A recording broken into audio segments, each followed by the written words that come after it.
안녕하십니까, 몬틀란TV입니다. 이재명이 인천 계양으로 나올 것이다, 이런 소문이 파다했죠. 지금 그 인천 계양을의 지역구 의원이기도 한데, 여기에 대해서 민주당 내에서 험지로 나가라, 안방 중에 안방이고 송영길로부터 물려받은 그런 곳에 또 나간다는 것은 총선을 앞두고 지도자로서 비겁한 짓이다, 이런 그 당내 비판, 그다음에 요구, 이런 것들이 많았는데, 그럼에도 불구하고 나는 안방이 좋다라고 하면서 최근에 그 인천 계양의 모습을 드러내고 어슬렁거리면서 길에서 만난 주민들하고 뭐 사진도 찍고 하면서 사실상 인천 계양을 해서 선거운동을 했다, 이렇게 볼 수가 있는데, 최근에 이 이재명이 말이죠, 갑자기 인천 계양을 해서 다시 도주하는 이런 모습을 보이고 있습니다. 자, 인천 계양을이 자신의 안방으로 생각하고 따뜻한 아래목으로 생각하고 내가 여기서 나가면 또 배지를 단다, 이런 생각으로 주위에서 온갖 그 비판 요구가 많음에도 귀 닫고 이렇게 하고 인천 계양을 해서 이제 사실상의 선거운동을 했는데, 갑자기 지금 태도가 돌변해가지고 인천에서 도망가가지고 어디로 가냐면은 지금 비례대표로 숨겠다, 비례대표로 해서 배지를 달겠다, 이런 모습을 사실상 지금 굳힌 게 아니냐, 이런 얘기가 나오고 있습니다.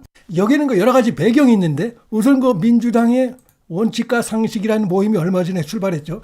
이원우 의원이 그 부분에 대해서 민주당 내에서 돌고 있는 이런 그 이재명 방탄 선거를 위한 병립형 비례로의 회기, 여기에 대해서 음모가 지금 꾸며지고 있다. 민주당 내에서 이재명 비례대표 출마를 위해서 선거구제를 다시 후퇴시킨다는 말이 나온다. 근데 후퇴시킨다는 건 다른 게 아니라 지금 준연동형 비례제인데 이걸 다시 사실상 병립형으로 이렇게 바꾸려고 한다, 일종의 폭로를 했습니다. 또 하나 결정적인 배경은 지금 원희룡 국토부 장관이 내가 이재명을 자객하겠다, 이재명을 반드시 방탄복을 벗기겠다라고 하면서 어디든 험지든지 가겠다, 이재명이 지금 출마하려고 하는 인천 계양에 나가려면 거기도 나가겠다, 분명하게 밝히고 있어요. 당에서는 지금 오히려 수원이나 고향에 가서 의석수를 하나 좀 보태줬으면 하는 이런 그 좀 생각인 것 같은데, 지금 뭐 이 원희룡은 그게 아니라 하여튼 험지 중에 험지 어디라도 가겠다. 특히 대장동 일타 강사로서 이재명이 더 이상 이 방탄복을 입고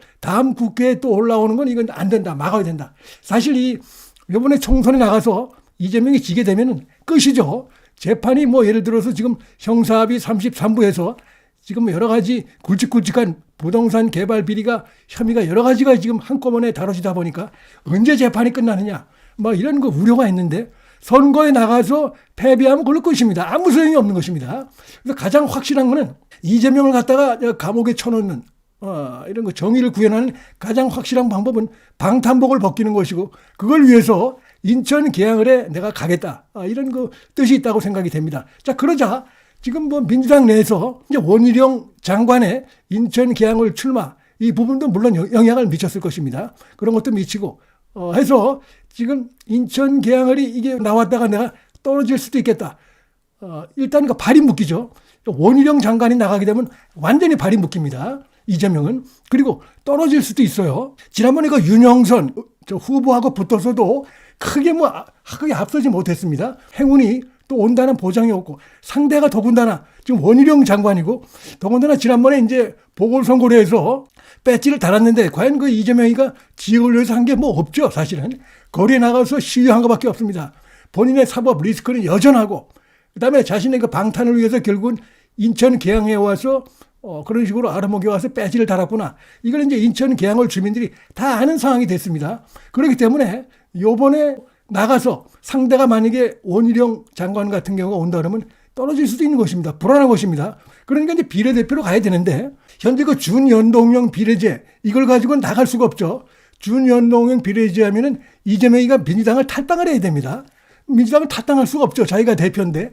그렇기 때문에 이걸 지금 다시 완전하게 지금 국민의힘이 지금 요구하고 있는 게, 그러지 말고 완전히 병립형으로 가자, 이걸 좀 국민의힘에서는 입장으로 지금 내놓고 있습니다. 근데 이제 국민의힘 입장에서 100% 들어주자니 지금 당내 일각에서 그렇게 하면 안 된다, 완전 병립형으로 회귀되면 안 된다 라고 하면서 그 상당수의 의원들이, 수십 명의 의원들이 지금 최근에서 어떤 얘기를 하냐면은 반윤연대 200석을 갖다가 마련해가지고, 그래서 다음 총선 때 윤석열 대통령을 낙마시켜야 된다, 탄핵시켜야 된다, 이런 음모를 지금 꾸미고 있습니다. 결국은 과거 병립형으로 돌아간 것과 다름없는 그런 식으로 해서 지금 갑자기 지금 분위기가 바뀌고 있습니다. 거긴 역시 지금 말씀드린 대로 원희룡 장관의 인천 계양을 출마. 그에 따라서 인천 계양을 해서 본인이 질 수 있겠다. 그러면 방탄복이 떨어지면 본인은 감옥 가는 것이죠. 그러니까 비례대표로 가야 되는데 비례대표로 지금 갈 수가 없어요. 준연동형 비례제이기 때문에 별도의 신당, 위성신당으로 나가야 되는데 그건 말이 안 되는 것이죠. 자기가 우선 탈당을 해야 됩니다. 그러니까 지금 어떤 식으로 지금 갑자기 지금 이들이 법을 바꾸고 있어요. 참 이럴 때 문제가 많습니다. 얼마 전까지 완전히 그 준연동형제를 갖다가 그대로 해야 된다라고 주장했던 그들이 한 입으로 두 말을 사실상 하고 있는 것이라고 보입니다. 민주당 의원들 가운데 약간 이제 일부는 겹치고 일부는 다른데 이제 김두관 등등이 해가지고 지금 53명의 뜻을 모았다 이렇게 나오고 있습니다. 어떻게 되어 있냐면은 거대 양당에서도 반드시 비례대표를 내도록 해. 요게 다릅니다. 처럼이라든지 이들이 주장하는 건 기존에 예를 들면 국민의힘이나 민주당에서는 비례대표를 내지 못하게 하자는 겁니다. 이것이 이제 주안점인데 지금 이 법안은 그게 아니라 민주당 국민의힘에서도 비례대표를 반드시 내도록 하자.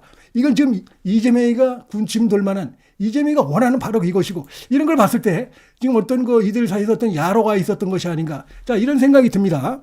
그러면서 이제 당내 당 안팎에서 얘기되는 뭐 소수 정당들 반민연대 200석 운운하면서 이걸 주장하는 사람들이 있다 보니까 그들에게도 약간 뭐 먹잇감을 주는 듯한 그런 것이 약간 섞여 있어요. 위성정당이 합당할 때는 국고부 정업을 절반 삭감해 요거는 이제 기존에 이탄희 등이 주장한 그 부분에서는 역시 같습니다. 그러나 다른 것은 기존 이 정당에서도 반드시 비례대표를 내도록 하자 이렇게 돼 있어요. 자, 이렇게 되면 어떻게 됩니까? 사실상 지금 이제 위성정당 이걸 가지고 이준석이나 조국이나 송영길은 상당히 당황할 수밖에 없죠. 그들은 지금 소위 말하는 위성신당, 자매당, 자매신당, 뭐 형제당 이걸 가지고 배지를 달겠다는 겁니다. 이준석도 그렇고 조국도 그렇고 송영길도 그렇고. 근데 이렇게 해서 거대 정당도 반드시 비례대표를 내도록 하면은 이들의 주요 지지자들이 표가 나눠지지 않고 역시 기존의 이 국민의힘과 민주당으로 표가 쏠릴 수밖에 없게 됩니다. 그렇게 되면은 위성정당들의 득표력은 크게 약화될 수밖에 없는 것이죠. 어쨌든 간에 이렇게 해서 지금 47석인데 뭐 이준석이나 송영길이나 조국이나 지금 오매불망 이걸 바라고 있는 것인데 지금 이런 식으로 분위기가 확 바뀌고 있다. 여기에 가장 큰 배경은 이재명이가 지가 살려고 하는 것이고 친명계들이 지금 이 법안의 분위기를 확 바꾸고 있는 것이고 또 하나가 뭐가 있냐면은 그리고 스트레이트 뉴스가 여론조사한 것이 나왔는데 이준석 신당 뭐 조국 신당 이런 게 출범하면은 민주당이 가장 타격이 큰 걸로 나타나고 있습니다. 그러니까 자기들은 지금 국민의힘이 타격이 커야 되는데 민주당이 타격이 더 큰 걸로 나타나고 있어요. 뭐 이준석 조국 신당 이렇게 나오게 되면 국민의힘이 30.8, 민주당이 29.2 이런 식으로 나타나는데 이게 이제 그냥 정당 조사를 했을 때는 민주당이 좀 앞서는 걸로 돼 있는데 이렇게 이준석이 뭐 조국이 이런 게 생기다 보니까 오히려 민주당이 더 표를 뺏기는 걸로 돼 있고 그래서 순위가 뒤집어지고 그래서 민주당이 가장 큰 타격을 받는 것으로 이렇게 나타나고 있습니다. 이런 것도 이제 배경에 있다 생각이 됩니다. 그래서 그런 거에다가 이제 원희룡 장관이 이재명을 내가 반드시 옷을 벗기겠다. 몇 겹씩 껴입은 방탄복을 내가 벗기겠다. 이러면서 사실상 그 입장을 표명을 했습니다. 그러다 이제 완전히 겁을 먹고 이번에 총선에서 지면 끝나니까 는 감옥 가야 되다 보니까 방법이 없을까 하다가 비례대표로 가야 되는데 현재 이 준연동형 이 비례제를 가지고는 안 되니까 겨울 이런 식으로 내부에서 친명계들이 작업을 해가지고 결국은 사실상 이게 어떻게 보면 뭐 준연동형을 약간 껍데기는 약간 것이 남아있는 것 같지만 비례정당 그 대표제 선거제를 좀 바꾸자는 그 얘기입니다. 이거는 국민의힘에서 현재 내세우고 있는 입장하고도 별 차이가 없어요. 이렇게 해서 통과될 가능성이 상당히 높지 않은가 이런 생각이 들고 결국 이렇게 돼가지고 지금 닭조똥개 지붕 쳐다보는 거기 될 공산이 커졌다. 조국이나 송영길이나 이준석이나 지금 47석 가운데 이런 식으로 사실상의 병리평으로 가게 된다고 하면은 이제 그 남는 47석 가운데 남는 몇 석 가지고 위성신당, 자매정당, 무슨 비례당 해가지고 놀아 먹을 텐데 그 의석수가 확 줄어들 수밖에 없습니다. 그리고 이제 병리평으로 가게 되면은 이 정의당도 여기 대해서 또 가져갈 것이고 국민의힘도 가져가고 민주당도 가져가고 그러면 과연 47석 가운데 몇 석이 남을까? 제가 볼 때 별로 남을 의석이 없다고 보고 이렇게 되면 이들이 지금 새가 된다. 낙동강 새가 될 가능성이 커졌다. 자, 이런 말씀을 드리고 그다음에 이제 한동훈 장관의 경우는 그럼 어떻게 되는가? 선택의 폭이 커진다고 봅니다.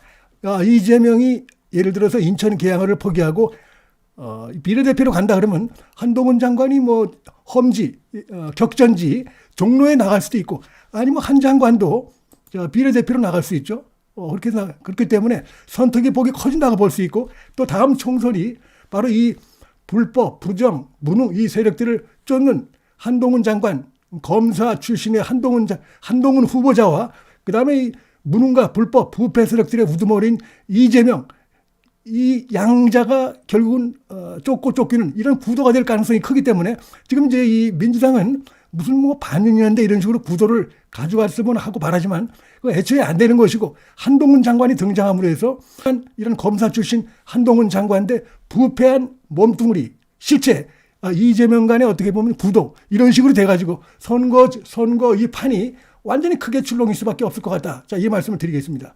문틀란 TV 여기서 마치겠습니다. 시청해 주셔서 감사합니다.